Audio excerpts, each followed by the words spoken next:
ফরিদপুরের ফরিদ আর দিনাজপুরের দিনা, এরা দুইজন চট্টগ্রামের বাদামতলি থেকে 2 টাকার বাদাম কিন্না টিপতে টিপতে তাদের মধ্যে টিপিস টিপিস হইয়া যায়। এই দুইজন সিলেটের বিয়ানি বাজার গিয়া চিন্তা করে দুইজনের বিয়া করবে। এই বিয়া উপলক্ষে মৌলভী বাজারের মৌলভী, মুন্সিগঞ্জের মুন্সি আর মহিলাদের পক্ষ থেকে নোয়াখালীর বেগমগঞ্জের বেগম সাহেবারে দাওয়াত করছে। এদিকে ফরিদপুরের ফরিদেই কিছুই নাই, তবে ফেনীর ছাগল নাই আর 2টা ছাগল ছাড়া। এরপরে আর চলাফেরা ছিল চাপাই নবাবগঞ্জের নবাবের মতো। টাঙ্গাইল থেকে একখান তাঁতের শাড়ি, রংপুর থেকে রং, আলতাদিঘি থেকে আলতাইন্না দিনারে বিয়া করে ফলাইছে।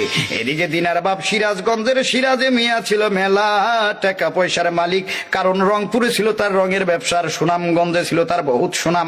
এই মিয়া চিন্তা করছিল তার মাইয়াটারে জাকজমক কইরা বিয়া দিবে।